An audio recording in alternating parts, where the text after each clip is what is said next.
To XSS, Session Fixation, and SQLi. Oh my. I'm Jack Wink. You can follow me on Twitter at _Jack Wink. So a bit about me. I am a software engineer at, oh shoot, I didn't start the beginning of my deck, I'm sorry. Yeah, so I am a software engineer at Duo Security. I've been there for the last year and a half about. I do their mobile apps. We do two-factor authentication. It's pretty cool. You guys should check us out. We got a booth. We're giving out beer coasters and balloons. So check them out. Before my time at Duo, I worked at the University of Michigan as a web developer, making and breaking web apps. I'm still an undergrad there. I love the university. And I'm a bit of a musician, so if you want to talk about that, that's cool too. So I guess, first off, why am I talking about XSS, SQLi, and session fixation? Well, these aren't really new vulnerabilities whatsoever, but you guys still have a problem with them, apparently. According to OWASP, Open Web Application Security Project, the top 10 vulnerabilities as of 2010, number 1 is still injection, whether it's SQL or shell commands. Number 2 is XSS, and number 3 is improper session management. So these are still relevant things to talk about. First off, I'd like to say that transparency is good. I really value transparency in a company. If I'm reporting vulnerabilities to you, I like that you tell me where you are along in fixing it. I've had like CEOs email me 15 minutes after reporting it saying, hey, we fixed the issue. Then their engineering team emails me a couple hours later saying, hey, we're getting started. We need more info. I don't really like that. So just be open, and I'll be a good actor as well. So coming from a web development background, I really like JavaScript. Not really, but it's a good segue into cross-site scripting, which I do love. So cross-site scripting is tricking a client's browser into executing arbitrary JavaScript. So everybody has this mistake. Microsoft, MySpace, Facebook, Twitter. Twitter had like an on-mouse over incident where they broke context and they wormed a tweet. MySpace had like the Sammy worm, which was pretty popular. I friended one dude. He got a couple million friends. But I just mean everyone has this issue. It's easy to slip up and find yourself vulnerable.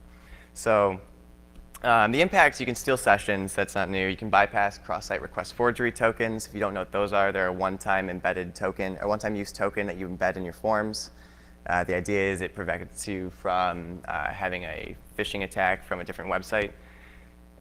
You can control user data, any kind of API you make. The XSS exploit can execute it via AJAX. But I like to just be annoying with it. I like to turn like the university's directory into something that's a little bit more pleasing. For my viewing, if you're a little bit more sadistic, you could do like JDate or something. So what's the cause of cross-site scripting? You write out user data to the DOM unescaped. So in PHP, it looks something like this. I hope you don't do that. But what if a user submits like a script tag or something like that as part of the post? It gets written to the DOM and executed. But hopefully you know this. This isn't new. The real cause of XSS is actually context. Context is tricky. You've got a whole bunch of different types of data that you want to display, and you want to display it in different parts of your DOM, and you need it encoded as such. So if you're spitting out a string into the middle of an HTML tag, you need to do entity encoding. If you spit it into an attribute tag, you need to do attribute encoding, and you also need to make sure that the attribute isn't vulnerable. And what I mean by that is if you let users submit an href or a source tag, it can be started with perhaps JavaScript : and then the exploit. So you need to make sure that the URLs are valid if you're letting them submit a link. But there's a whole cheat sheet. OWASP provides a really nice guide to this. You can check it out. I've got the links at the end of my slide. And the biggest thing is never trust the input. Variables might change. You might think that a variable is safe, but then your programmers might decide that the variable should come from the user instead. So just always escape data. Microsoft has made this mistake, actually. If you load up their 7.5 IIS web server or before and run it on a non-standard file system, meaning Unix, they relied on the Windows file system to actually protect you from an XSS vulnerability when listing directory contents. Unix, you can name a file as like valid HTML, and it'll load it and execute it. It's kind of a neat thing. Prevention, how many of you guys have seen a slide that looks something like this? Make wrong code look wrong. You've got a naming convention that your developers are supposed to follow to keep you safe. You usually prepend variables that are unsafe with u_ or something like that. This isn't necessarily bad, but it's hard to make a switch to a coding practice like this if you've already got a developed code base. So let's talk about actually preventing cross-site scripting. You've got three kind of chances to prevent it. You've got the network level, the application level, and the browser level. The network level is pretty cool. I'm not sure how many of you are familiar with Cloudflare, but they kind of sit as a proxy for your website. They take all incoming requests and then decide whether or not they're going to route them to your application. And that gives them a lot of power. They can kind of try to detect cross-site scripting injections. They can detect Sql injections and just drop those packets so it never hits your app. You've also got the application level. Most of you are using some kind of framework like Rails, CodeIgniter, Zend, Django. And a lot of these frameworks have tools that have XSS prevention built in. And lastly, you've got the browser level, which is kind of neat too, which I'm not sure if any of you are familiar with Content Security Policy, or CSP. But it's being developed. Chrome and Firefox have implementations for it under namespaced APIs. And I believe Internet Explorer 10 is actually coming out with it too. So let's take a look at that. Adding content security policy is something that you can do pretty easily.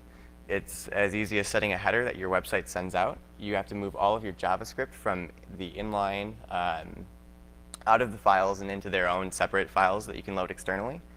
And then you set a policy that says only load script tags from a certain domain.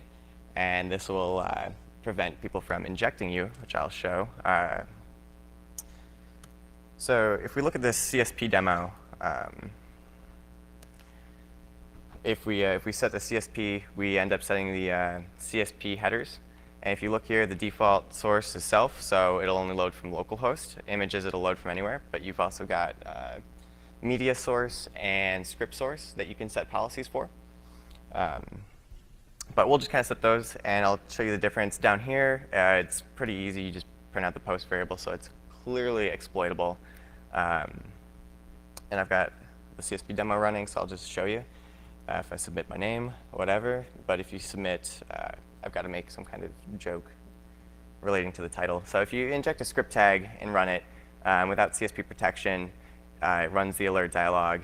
If we add the CSP protection in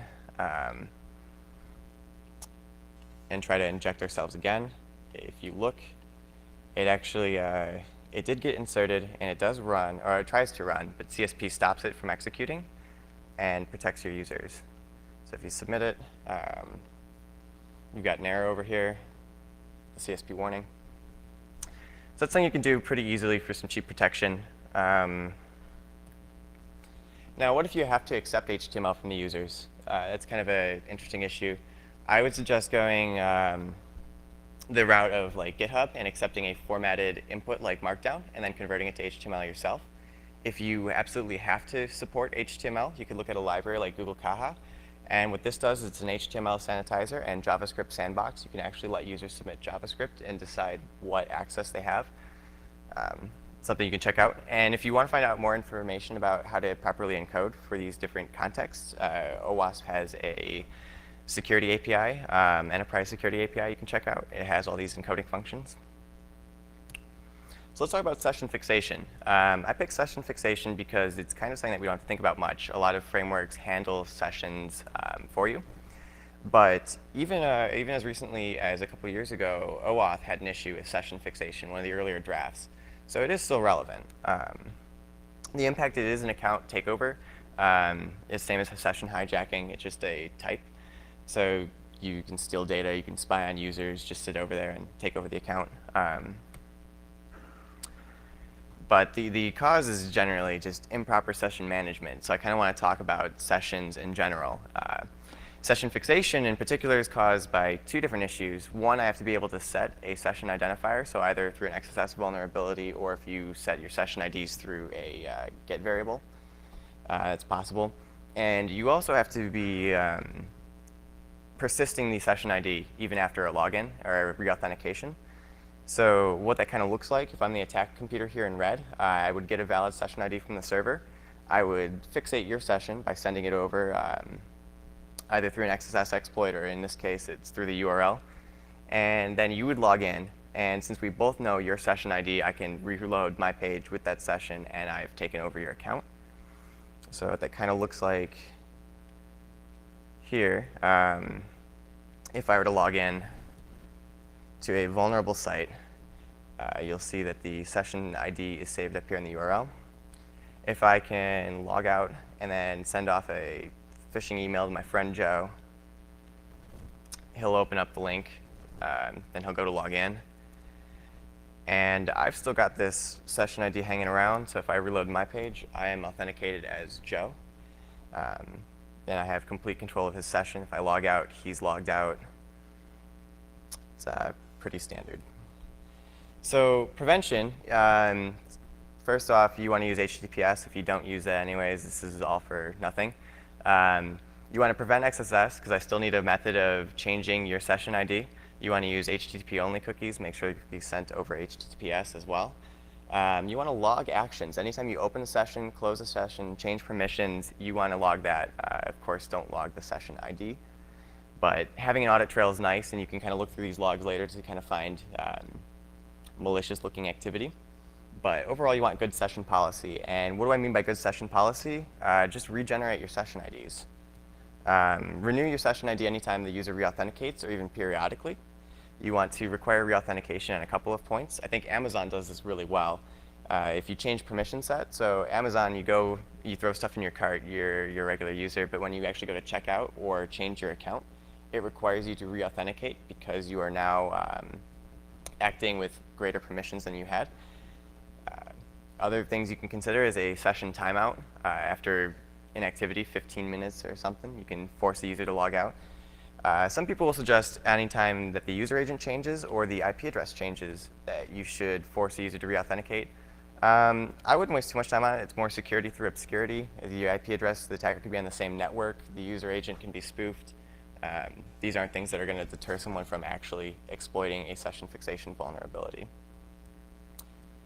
So some other things to consider when you're designing a session management system. Session IDs have to have a certain amount of entropy, otherwise they could be brute forced. Most frameworks will handle this for you, but if you're writing your own, just keep it in mind. OWASP recommends 128 bits of length and 64 bits of entropy. And you also have to make sure that your session IDs get escaped. You shouldn't be writing them out to the DOM anyways, but if you're storing them in a database, they are still user-controlled data. So you have to escape them. Don't assume that your system will protect you. That kind of brings me to Sql Injection. Is the last vulnerability I'm going to talk about. And your apps need to talk to the database. You have data. You do that through SQL, structured query language. And this is another huge target area. We saw a lot with Anonymous and lulzsec doing massive database dumps. Even recently, LinkedIn, eHarmony, and Yahoo were compromised. So the impact, obviously, you're stealing user data, deleting user data, cracking passwords. Your company's going to get shamed for whatever bad hash function you're using. So make sure you're using bcrypt or scrypt or something of equivalent security. A few notes. Database users, your users probably have a ridiculous set of permissions. I'm not sure when the last time anyone has created multiple users for their database, but you'll end up finding that there's one root user that can add to the admin table, remove from the admin table, and all they use this user for is authenticating regular users to the app. You can cut off a lot of the attack surface just by creating separate users depending on what you're doing. And then a lot of people don't even back up their databases, which is ridiculous. If you lose your data, you want to have frequent backups. So the cause is unfiltered data entering your SQL query. I've seen a lot of PHP code that looks like this, where they just print out a post variable right into the SQL statement. And what happens is someone will submit something like or 1 equals 1, and it will just pull whatever database user it can grab. But the prevention side, you just want to use prepared statements. Almost every language has some form of prepared statements. If they don't have it built in, there's definitely an ORM for the language you're using that will do this. But it kind of looks like you prepare a statement by holding placeholder values in there, and then you bind parameters to them. And you also want to make sure that you're giving your database users minimal privileges. I don't know if you Python people. Does anyone use Tornado as a web framework? No? Well, they have an interesting ORM kind of layer. They take in a formatted string and then a set of variables. They'll escape the variables and then they'll format the string. It's very easy to confuse this modulus operator and the comma here. One is vulnerable, namely this. One is not. And if you're designing make it hard for people to do the wrong thing, what I would like to have seen is like this question mark style, where if you end up doing the modulus operator and trying to perform a string comprehension, you'll end up having the code blow up on you. And it's very easy to detect when your code won't run versus when code will run and even pass unit tests. Are there any questions?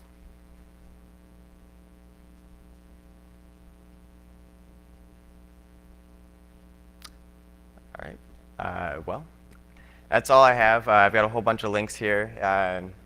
I've got other content somewhere else. All right. I'm sorry? Yes, I'll be putting my slides on speaker deck. If you look at my Twitter feed, I'll link it when I put them up. All right, thank you.